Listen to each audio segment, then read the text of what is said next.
नमस्कार।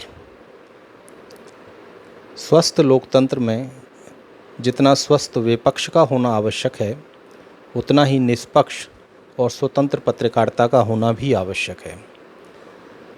लोकतंत्र के 3 स्तंभ विधायिका, कार्यपालिका और न्यायपालिका जब अपने कर्तव्य और दायित्वों से विमुख हो जाते हैं या दिशाहीन हो जाते हैं, तो उनको पटरी पर लाने का काम पत्रकारिता या मीडिया या प्रेस, ये तीनों एक ही हैं, ये काम करते हैं। वर्तमान दौर में मीडिया के कई आयाम हैं, लेकिन मीडिया पर कई तरह के पक्षपात के आरोप लग रहे हैं। टीवी चैनल्स पर होने वाली बहस से आम जनता का मोह भंग हो गया है। टीवी चैनल्स पर एजेंडा और प्रोपेगेंडा प्रचारित करने के आरोप लगाए जा रहे हैं। ऐसे में भारत के लोकतांत्रिक विकास में मीडिया की क्या भूमिका है और वो किस तरह से अपना योगदान लोकतंत्र को सुरक्षित रखने में दे रहा है, इस सब पर बातचीत करने के लिए आज मेरे साथ मौजूद हैं वरिष्ठ पत्रकार और जाने माने कार्टूनिस्ट त्र्यंबक शर्मा जी। त्र्यंबक जी, आपका बहुत बहुत स्वागत है। आपसे मेरा पहला सवाल यही है कि आपने करीब 3 दशक से ज़्यादा का समय पत्रकारिता में गुजारा है। अपने व्यंग्य चित्रों के माध्यम से आपने सत्ता अफसरशाही पर तीखे तीखे कटाक्ष किए हैं। लोकतंत्र के विकास में जितना विपक्ष जरूरी है, पत्रकारिता को आप कितना अहम मानते हैं? पत्रकारिता तो स्थायी विपक्ष होती है। जैसे कार्टूनिस्ट जो होता है स्थायी विपक्ष होता है, तो पत्रकारिता चाहे कोई और पार्टी रहे ना रहे सामने, या और छोटी बड़ी पार्टियां रहे, लेकिन पत्रकारिता जो है वो हमेशा ही सत्ता पक्ष को आईना दिखाने का काम करती है और उसका डर उनको ठीक रखता है, लोकतंत्र को ठीक रखता है, उन लोगों को कायदे में रहना सिखाता है।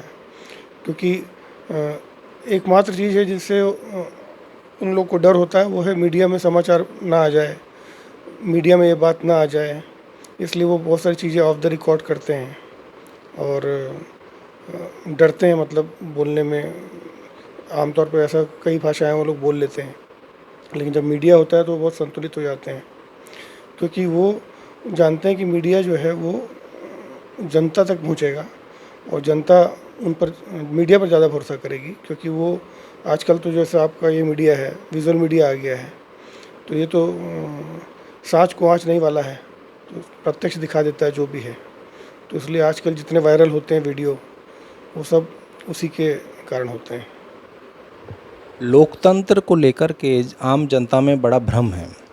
अगर हम किसी से पूछें कि लोकतंत्र क्या है, तो उसका एक रटा रटाया एक जवाब, जैसा नेताओं का होता है एक रटाया रटाया जवाब, वैसा ही जनता का भी आता है। आपके लिए लोकतंत्र का क्या अर्थ है और क्या मायने हैं? लोकतंत्र का अर्थ असल में अभी भीड़ तंत्र हो गया है। भीड़ तंत्र और लोकतंत्र में अंतर होना चाहिए। अभी भले ही आप सही नहीं है, लेकिन भीड़ ज़्यादा है, तो आप लोकतंत्र में जीत जाएंगे। तो वो तब होगा जब सभी लोगों का मानस दिमाग परिपक्व होगा। अभी क्या है कि बहुत बड़ा गैप है विचारधारा में, रहन सहन में, आपके वर्ग में, मध्यम वर्ग, निम्न वर्ग और निम्न आय वर्ग और बीपीएल, और वहीं बहुत धनाढ्य वर्ग। तो ऐसे में एक लोकतंत्र सही दिखता नहीं है।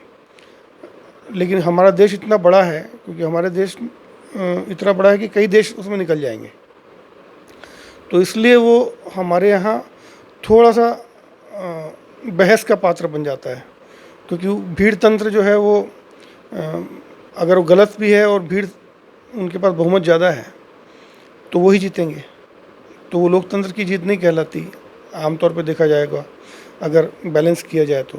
लेकिन लोकतंत्र के हिसाब से वो हम संख्या बल पे ही चलेंगे। तो इसलिए लोकतंत्र तभी संभव है अच्छा, जब सभी लोग एक बराबर उनके सोच हो, उनके रहन सहन हो, उन लोगों के में कोई बहुत ज़्यादा गैप ना हो, फिर वो लोग जो वोट करेंगे तो वो लोकतंत्र होगा। लोकतंत्र की अगर एक लाइन में परिभाषा आपसे मैं जानना चाहूँ, तो वो क्या होगी आपके हिसाब से? नहीं, पुरानी परिभाषा तो वो चली रही है जो आप जानते हैं, for the people by the people वगैरह।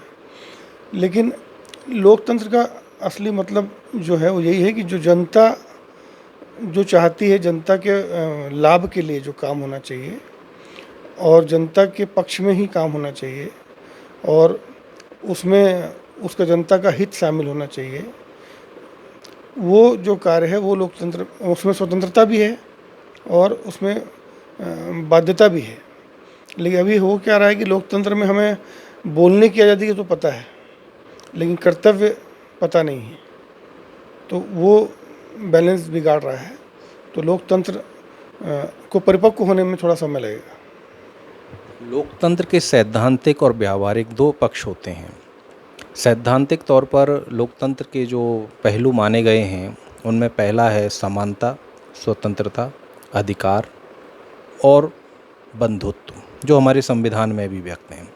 और व्यावहारिक तौर पर कहा जाता है कि लोकतंत्र मतलब जनता का शासन, जनता के चुने हुए प्रतिनिधियों के द्वारा किया गया शासन, और जनता ही उसको शासन को रूल करती है। लेकिन क्या वाकई में जनता शासन करती है, या जो चुने हुए लोग हैं वो अल्पमत के ही लोग होते हैं जिनको एलीट क्लास कहा जाता है, और जनता तो कहीं हिस्सेदारी में होती ही नहीं है? तो फिर ये लोकतंत्र कैसे हुआ? हाँ, वही बोला ना कि लोकतंत्र, भाई हमने एक नियम बना दिया, खेल का नियम ये है कि आपको 20 ओवर में इतने रन बनाने हैं, है ना। तो वैसे ही नियम बन गया है कि भाई जिसके पास बहुमत होगा वो जीतेगा। और बहुमत वो कैसे प्राप्त कर रहा है, वो जातिवाद के नाम पे प्राप्त कर रहा है, या वो किसी और पैसा दे के प्राप्त कर रहा है, या बाहुबल से प्राप्त कर रहा है, या प्रलोभन देकर प्राप्त कर रहा है उससे।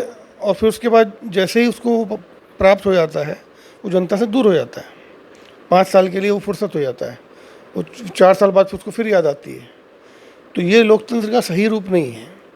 लोकतंत्र का जैसे अभी हम नोटा तक पहुंच गए, लेकिन नोटा तक पहुंचने का फ़ायदा क्या हुआ?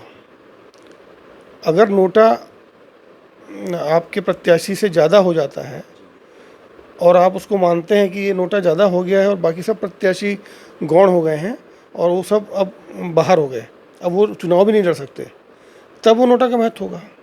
अभी हम स्टेप बाय स्टेप बस हमने एक बटन बढ़ा दिया नोटा का, लेकिन उसका कोई अस्तित्व नहीं है। आपने खेलने के लिए दे दिया, इस तरह का हो गया कि मतलब आप खेल लीजिए कि आपने नोटा दबा दिया, मुझे किसी को वोट नहीं देना है।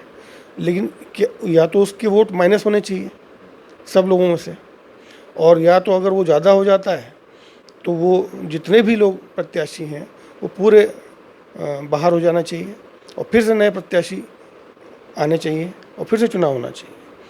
तो वो असली लोकतंत्र होगा नोटा। जब और दूसरा हमको वापस लेने की आज़ादी भी होनी चाहिए। 5 साल भाई आप कोई भी चीज़ करते हो, हर चीज़ का रिन्यूअल करते हो। आप राइट टू रिकॉल की बात कर, राइट टू रिकॉल, आप हर चीज़ का रिन्यूअल करते हो। आप बोलते हो गुमाश्ता हम हर साल रिन्यूअल करेंगे, है ना। आपका प्रॉपर्टी टैक्स हर साल देना पड़ेगा, है ना। आप उसके लिए 5 साल का तो नियम नहीं लगाते, तो आप इसके लिए 5 साल का नियम क्यों लगा रहे हैं? अगर वो काम ठीक नहीं कर रहा है तो हमें उसको वापस भी लेना चाहिए, वो डर उसको होना चाहिए। अभी क्या हो जाता है कि 5 साल के लिए वो फुर्सत हो जाता है, तो उसमें उसको डर ही नहीं रहता लोकतंत्र का, लोगों का।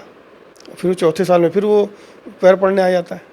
तो ये आप लोकतंत्र में सिर्फ एक पक्ष विधायिका की बात कर रहे हैं, लेकिन लोकतंत्र का दूसरा पक्ष भी है जिसमें व्यवस्थापिका भी आती है और न्यायपालिका भी आती है, और मीडिया इन तीनों पर अंकुश लगाता है। तो इस लोकतंत्र को स्वस्थ रखने में मीडिया अपनी भूमिका कैसे निभा रहा है? नहीं, मीडिया तो बिल्कुल निभा ही रहा है भूमिका। आप कितना भी आप मीडिया को दोष दे दें, आज की मीडिया बिक गया है या मीडिया बाइज्ड हो गया है, जैसे हर फील्ड में अच्छे बुरे लोग होते हैं या एक पक्ष या दो पक्ष के लोग होते हैं, वैसे ही मीडिया भी शामिल है उसमें भी अच्छे बुरे लोग आएंगे ही। लेकिन उसके बावजूद मीडिया ही एक ऐसा माध्यम है जिसमें एक आम अदना सा पत्रकार भी आगे क्रांति कर सकता है, अकेले चना भाड़ फोड़ सकता है, वो मीडिया में हो सकता है, बाकी और कहीं नहीं हो सकता। विधायिका कार्यपालिका में भी नहीं हो सकता। सिर्फ मीडिया ही है जो, अगर वो पत्रकार ठान ले कि मुझे ये काम करना है, मुझे एक्सपोज करना है, ये अन्याय हो रहा है, तो कर लेगा। और अब तो इतने माध्यम हो गए, सोशल मीडिया से लेके हर चीज़ हो गई, बहुत आसान हो गया है। तो मीडिया अपना काम कर ही रहा है। बाकी ये बहस का मुद्दा अलग है कि मीडिया का कितना गिर गया है, कितना उड़ गया है, उसको कितना लाभ हो रहा है, ले रहा है, कोई कोई कितना नुकसान हो रहा है, कौन उसका अंत नहीं है। लेकिन मीडिया आफ्टर ऑल हर हाल में एक ऐसा माध्यम है जो भाई आप विधायिका के लिए आपको एक पढ़ाई लिखाई की ज़रूरत है कि आप वो पास करेंगे तभी आप बनेंगे। बाकी कार्यपालिका के लिए भी आपको फलानी चीज़ पास करनी होगी। सिर्फ नेतागिरी है जिसमें आपको कोई पढ़ाई की बहुत ज़्यादा आवश्यकता नहीं है। वैसी मीडिया में भी बहुत ज़्यादा पढ़ाई की आवश्यकता नहीं है, बाध्यता नहीं है। आपके पास ज्ञान होना चाहिए, भाषा होनी चाहिए, सामान्य पढ़े लिखे भी आप होंगे, लेकिन अगर आपका दिमाग तेज़ है, आपका दिमाग बहुत ज़्यादा सोचता है, देश हित में काम करता है, तो आप आ सकते हैं। तो मीडिया कुल मिलाकर, और नेतागिरी में भी आपको किसी पार्टी को ज्वाइन करना होता है तभी आप कुछ बन पाते हैं। मीडिया में अगर आप किसी संस्थान को ज्वाइन नहीं भी करते हैं तो आप अकेले भी क्रांति कर सकते हैं। मीडिया का एक, चूँकि आपने एक पत्रकारिता में बहुत लंबा समय गुजारा है, 30 वर्षों से ज़्यादा का वक्त आपको इस क्षेत्र में हो चुका है, और आप एक पत्रिका कार्टून वॉच के संपादक भी हैं। अपने व्यंग्य चित्रों से आपने कई तरह के कटाक्ष किए हैं जो कई बार गुदगुदाते हैं तो कई बार व्यक्ति को सोचने पर भी मजबूर कर देते हैं। मीडिया का एक पहलू ये भी है जिसको कार्टून कहा जाता है। कार्टूनों की भूमिका आप लोकतंत्र को स्वस्थ रखने में कैसे देखते हैं? देखिए, कार्टून मतलब पत्रकारिता का प्योरेस्ट माध्यम है, पवित्र। मतलब पूरा लास्ट में जो अगर पत्रकारिता को आप छानेंगे और फिल्टर करेंगे तो जो लास्ट में बहुत अच्छी चीज़ बचती है वो कार्टून है। तो अभी तक कार्टूनों या कार्टूनिस्टों को लेकर ये बात नहीं आई है कि वो बिक गए हैं। हालांकि अभी कुछ सेवाएं ऐसी चल रही हैं जो अलग अलग पार्टियां ले रही हैं, वो उन्हें हम प्राइवेट सेवाएं मान सकते हैं, लेकिन असली कार्टूनिस्ट जो है वो अभी तक बिका नहीं। वो दोनों पक्ष की गलतियों को बताता है, और वही एक माध्यम है जिसमें वो बिना किसी प्रूफ के, बिना किसी लाग लपेट के अपनी बात कह सकता है स्पष्ट रूप से। मतलब वो आपको तमाचा मार भी देगा और आपको पता नहीं चलेगा कि तमाचा पड़ गया है, और उसके पीछे की चीज़ लोग समझ जाते हैं और उसको एंजॉय भी करते हैं, और उससे लोगों को मज़ा भी आता है और संदेश भी मिलता है कि क्या चल रहा है, एक्चुअल अंदर की बात क्या चल रही है। अभी जैसे कई ऐसे आर्टिकल आप लोग पढ़ते होंगे कि वो नाम नहीं लिखते हैं और सिर्फ बातें लिखते हैं कि एक नेता, एक मंत्री, एक संस्थान, है ना। तो उसमें वो मज़ा नहीं आता है, क्योंकि आपको पता नहीं हो किस मंत्री या किस नेता या किस IAS अफसर के बारे में लिख रहा है।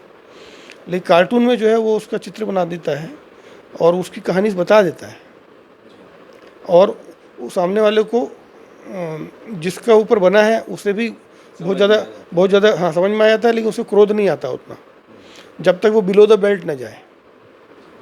बिलो द बेल्ट तो आप किसी भी माध्यम में जाएंगे तो वो नुकसानदायक है।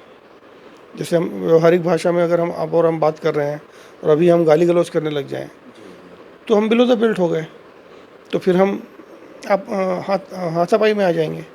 तो वो स्थिति हर फील्ड में है कि आपको एक गरिमा अपनी लाइन बना के रखनी है कि हमें इससे नीचे की बात नहीं करनी है। तो वो हर कार्टूनिस्ट करता है। जो मैंने तो अभी तक जितने बड़े कार्टूनिस्ट देखे हैं वो इतने मतलब निश्चल, निष्कपट और देश हित में बात करने वाले। मतलब मैंने तो ऐसे कार्टूनिस्ट भी देखे जैसे जिनको मैंने कहा कि आपका नाम पद्मश्री में जाना चाहिए, बड़े कार्टूनिस्ट, तो उनका कहना था छी। आप सोच सकते हैं, हमको ये सब नहीं चाहिए, हमको समय नहीं पढ़ना है, क्योंकि उनको पता है कि अगर वो सम्मान मिल रहा है तो आजकल सम्मान का भी सम्मान नहीं रहा। या तो मरणोपरांत देते हैं, तब वो बेचारा तो छी बोलने लगा रहता नहीं है ना। और मरणोपरांत देने का मुझे आज तक समझ में नहीं आया कि क्यों देते हैं। त्र्यंबक जी, जिस विषय में हम चर्चा कर रहे हैं वो लोकतंत्र के विकास में मीडिया की भूमिका है। आपने UPA का शासनकाल भी देखा, उस समय की पत्रकारिता भी देखी।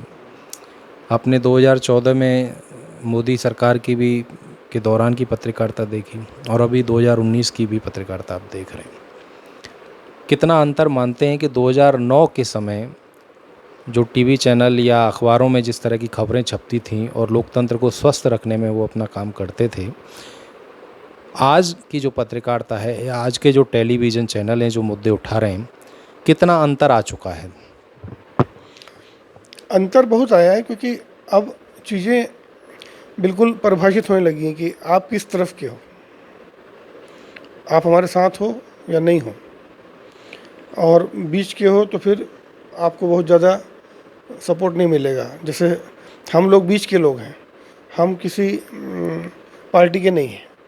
हमारा कार्टून अगर आपके हित में लग रहा है तो आप उसका इस्तेमाल कर लेते हैं, उसके हित में लग रहा है तो वो इस्तेमाल कर लेता है अपने फेसबुक पर शेयर करके, क्योंकि उसे उसमें आनंद आ रहा है। लेकिन हम दोनों के खिलाफ बना रहे हैं। तो आप किसी पार्टी के नहीं हैं। तो मीडिया में अभी जो ढलान आई है वो यही आई है कि अब आपको समझ में आ गया कि एनडीटीवी कौन देख रहा है, जी टीवी कौन देख रहा है, जी टीवी कौन सी भाषा में बात कर रहा है, एनडीटीवी कौन सी भाषा में बात कर रहा है। ये परिभाषित होने से क्या हो गया कि आप दोनों ही पक्ष को गलत मानेंगे ना।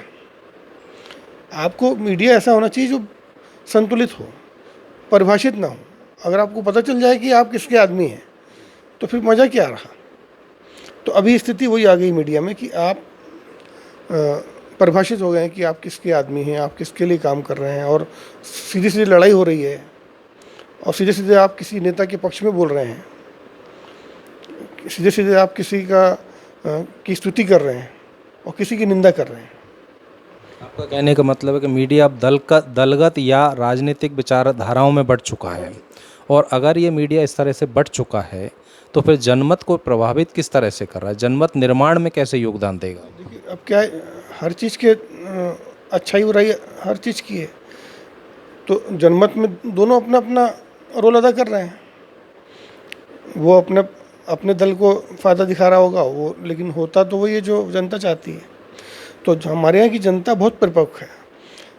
परिपक्व कैसे है, आप देखो कि जब मोदी जी पहली बार जब पूरे जीत के आए, है ना, पूरे जीत के आए, उन प्रधानमंत्री बन गए, लेकिन जनता ने दिल्ली में ही उनको, उनकी पार्टी को हराया। एक आम छोटी सी पार्टी जो अभी अभी खड़ी हुई थी, आम आदमी पार्टी, है ना। आप ओबामा को लेकर आए थे 26 जनवरी को, है ना, उसके बाद चुनाव थे वहाँ, है ना, और एक बार नहीं 3 बार हारी। तो जनता, वही जनता मोदी को जिताई है प्रधानमंत्री बनने के लिए, लेकिन वही जनता दिल्ली में उनको हराई है। तो हमारे यहाँ की जनता बहुत परिपक्व है, बहुत समझदार है, और वो आपको बताएगी नहीं कि वो क्या कर रही है। मीडिया को जनता की आँख कान कहा जाता है।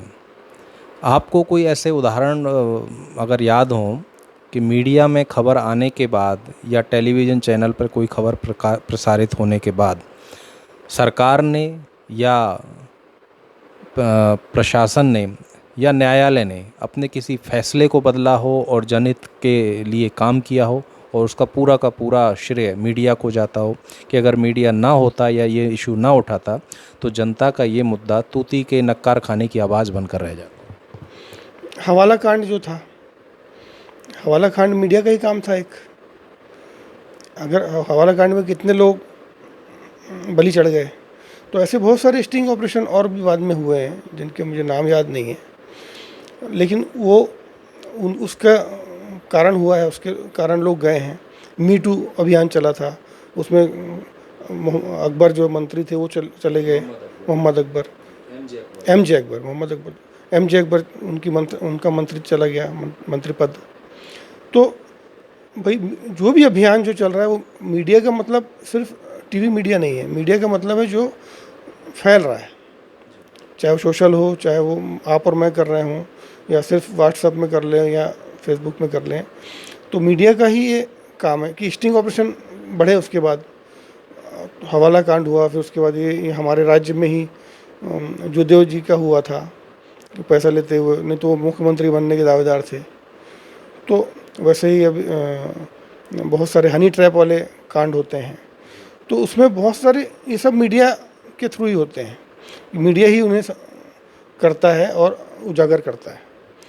तो मीडिया का ये जो रूप आया है, जो स्टिंग ऑपरेशन वाला और पैसा लेते हुए वीडियो बनाना, वो बनाना, तो ये एक उसका पहले की पत्रकारिता से विस्तार आया। पहले सिर्फ आप पेपर में छापते थे, है ना, तो आपने उसका उपयोग किया, हिडन कैमरे का उपयोग किया, साजिश रची, है ना, साजिश रची कि उन्हें ट्रैप करना है। तो वैसे ही ट्रैप आपके सीबीआई वाले भी करते हैं। जब कोई कंप्लेंट आती है कि कोई पैसा मांग रहा है, तो इनकम टैक्स वाले भी करते हैं, पुलिस भी करती है। तो वो वो सब मीडिया ही है, मेरा कहने का। तो मीडिया कुल मिलाकर लाभदायक ही है देश के लिए, और इसमें कोई, लेकिन ये भी है कि जनता मीडिया के भरोसे नहीं है। हमारी जनता इतनी ज़्यादा परिपक्व है, इतनी समझदार है कि वो उसको जब जो करना है वो मीडिया कुछ भी कहे। मुझे त्र्यंबक जी, मुझे याद है जब वो गोधरा कांड हुआ था, इंडिया टुडे का कवर पेज था, मोदी जी की फ़ोटो थी, उसमें मुख्यमंत्री थे वहाँ के, और उसकी हेडिंग मुझे अभी तक याद है, उसमें लिखा था घृणा के नायक, कवर पेज में, चुनाव के पहले, घृणा के नायक मीडिया ने लिखा था, इंडिया टुडे ऐसी पत्रिका ने। उसके बाद भी मोदी जी वहाँ जीत गए। तो इसका तात्पर्य क्या है कि मीडिया को भी ये गुमान नहीं होना चाहिए कि वो जनता का मानस बदल सकता है, क्योंकि जनता मीडिया के पीछे की कहानी को भी समझने लगती है आजकल, कि कौन सा मीडिया किस ईमानदार है, कौन सा मीडिया प्रायोजित है, ये जनता समझ लेती है और बोलती नहीं है कुछ, उसका तो सिर्फ वोट बोलता है। मीडिया के जो सिद्धांत हम अब तक जो पढ़ाई करते आए हैं, जो स्कूलों में या कॉलेजों में पढ़ाया जाता है, उनमें एक लाइन ज़रूर बताई जाती है कि मीडिया जनता को समझ विकसित करने, कल्पनाशीलता विकसित करने, तार्किक क्षमता पैदा करने में योगदान देती है। होता यह है कि जो मुद्दे मीडिया उठाता है, कालांतर में वही मुद्दे जनता की आवाज़ बन जाते हैं, और ऐसा देखा भी गया है।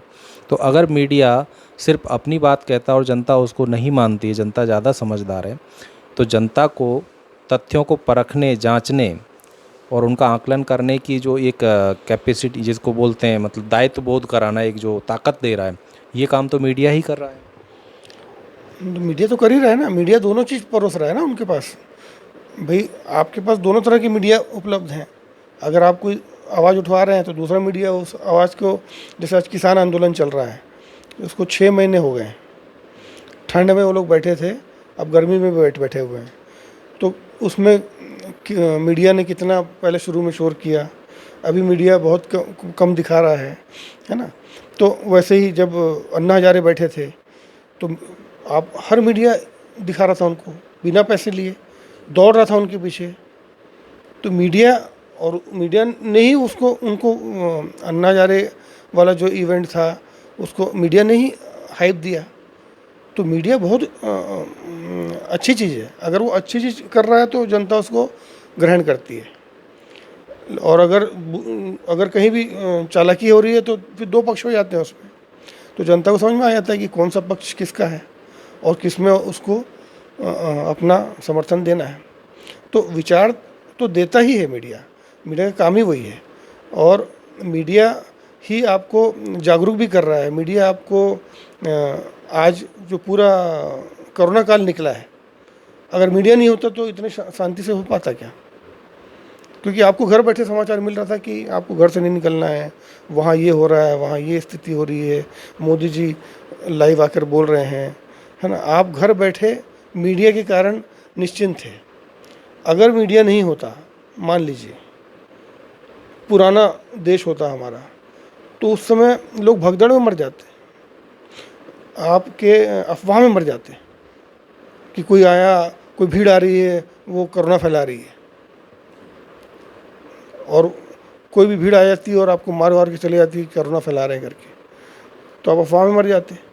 तो आज पूरी अफवाह मीडिया ने रोक दी। मीडिया का सही इस्तेमाल हुआ प्रबंधन में, देश हित में, कोरोना वैक्सीन के लिए, दवाई के लिए, तो मीडिया का को नकारा नहीं जा सकता। मीडिया आज आप पूरे कोरोना काल में 1.5 साल में आप घर बैठे जो आनंद से रहे हैं, वो दूसरा मीडिया आपका आ गया OTT प्लेटफॉर्म, है ना। तो आप इतनी सारी फिल्में देख रहे हैं, वेब सीरीज़ देख रहे हैं, आपको अकेलापन नहीं लग रहा है, आपको बोर नहीं हो रहे हैं आप। तो ये सब मीडिया ही तो है, सिर्फ समाचार ही थोड़ी मीडिया। समाचार के अलावा इतने सारे माध्यम आ गए हैं, और फ्री वाले मैक्स प्लेयर और TV वेब सीरीज़, कितनी सारी चीज़ें फ्री हैं, कितनी सारी चीज़ें पैसे से आ रही हैं जिनको आपको ख़रीदना है, और लोग उसको एंजॉय कर रहे हैं। तो मीडिया तो आज आपको पूरा देश को, पूरे विश्व को संतुलित रखा हुआ है। यानी आप मानते हैं कि लोकतंत्र के जो 4 खंभे हैं उनमें से मीडिया अपनी मजबूती के साथ, बहुत सशक्त है मीडिया। तो मीडिया के बिना अगर सुप्रीम कोर्ट ने कोई आदेश जारी कर दिया है ना कि कर्फ्यू रहेगा या लॉकडाउन रहेगा मोदी जी ने, तो उसको मीडिया ही तो पहुंचाएगा। और विश्वसनीयता कैसे आएगी जब मीडिया में देखते हैं अरे भाई हाँ पूरे चैनल एक ही बात बोल रहे हैं कि अपने को ऐसा रहना है। जब पूरे चैनल में अगर 2 चैनल अलग बात बोलते हैं, 2 चैनल अलग बात बोलते हैं, तभी आप तकलीफ में आते हैं, तब जनता को अपना दिमाग लगाना पड़ता है। लेकिन बाकी चीज़ों में जो देश हित की चीज़ें हैं, जो जनहित की चीज़ें हैं, उसको मीडिया ने ही संभाला है पूरे देश को। बीते दिनों हमने ये सुना था कि मोदी सरकार जब से आई है तो बीते 7 सालों में लोकतांत्रिक संस्थाओं का एक तरह से हनन हुआ है, उन पर अंकुश लगाने की कोशिश की गई है। और हमने जब देखा था कि एक वक्त ऐसा भी आया था कि जब रंजन गोगोई सुप्रीम कोर्ट के चीफ जस्टिस थे, तो उनके नेतृत्व में 4 सुप्रीम कोर्ट के जज निकल के प्रेस कॉन्फ्रेंस कर रहे थे। तो न्यायपालिका को भी अपनी आवाज़ जनता तक पहुंचाने के लिए या सरकार तक पहुंचाने के लिए मीडिया की आवश्यकता पड़ी। तो क्या ये स्वस्थ लोकतंत्र भारत में है, मान सकते हैं क्या? अभी देखिए ये लोकतंत्र की व्यवस्था ही तो है कि सुप्रीम कोर्ट वाले लोग आगे अपनी बात कह पा रहे हैं। पहली बार ऐसा हुआ कि प्रेस कॉन्फ्रेंस ले रहे हैं। भाई आपके अंदर अगर कोई पीड़ा है, देखिए हर जगह एक संघर्ष चलता है, ऊपर वाला नीचे वाले को दबाता है और अपना काम कराना चाहता है, एक व्यवस्था है। इसमें वो कहाँ तक सामने वाला उसको लेता है और कहाँ तक नहीं लेता है। अगर कोई IAS अफसर से आप कुछ काम कराना चाहते हैं, गलत कोई मंत्री कराना चाहता है, तो IAS अफसर अगर एक लिमिट तक जो आटे में नमक है वो कर लेगा। लेकिन अगर वो देखेगा कि इसमें वो उसकी कलम फंस सकती है या उसको बाद में उसको जेल हो सकती है, तो वो कहेगा कि मुझे नहीं करना है, तो उसे हटा दिया जाएगा। उससे किसी ऐसे व्यक्ति को लाया जाएगा जो कर दे। ये व्यवस्था है, क्योंकि सामने वाला जो शासन कर रहा है उसका मानस उसे जो कराना है, तो उसे हर तरह से कराना ही है, कैसे भी। तो ये एक शासन करने का मानस होता है।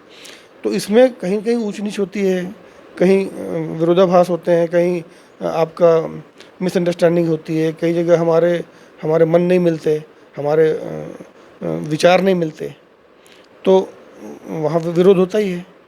तो इसको हम ये भी लोकतंत्र का, स्वस्थ लोकतंत्र का ही परिचायक है कि आपको चीज़ें पता चल रही है ना। अगर आज कोई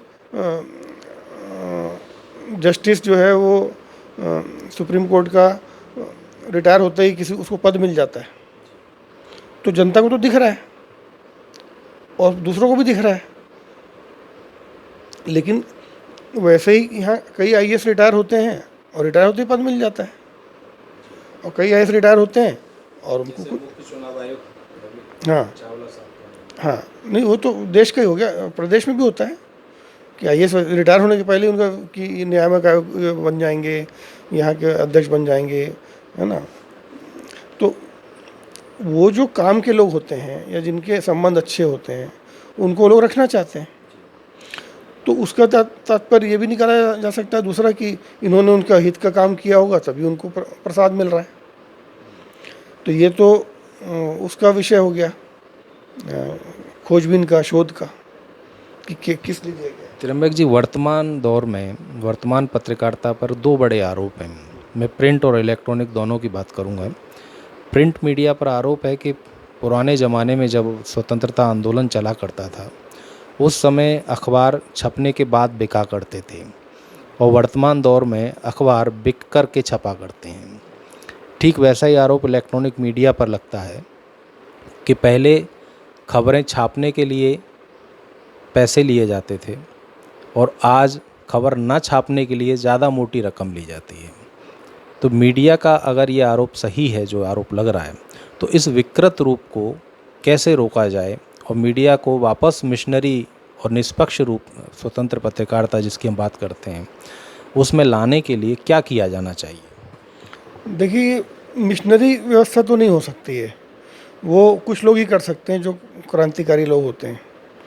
जैसे आप सोचिए कि दूसरा उदाहरण लीजिए कि डॉक्टर, आज बड़े बड़े अस्पताल बन गए हैं, अस्पताल ऐसे हैं जिनके होटल के रूम जैसे हैं, तो आपको वहाँ उतने पैसे देने होंगे।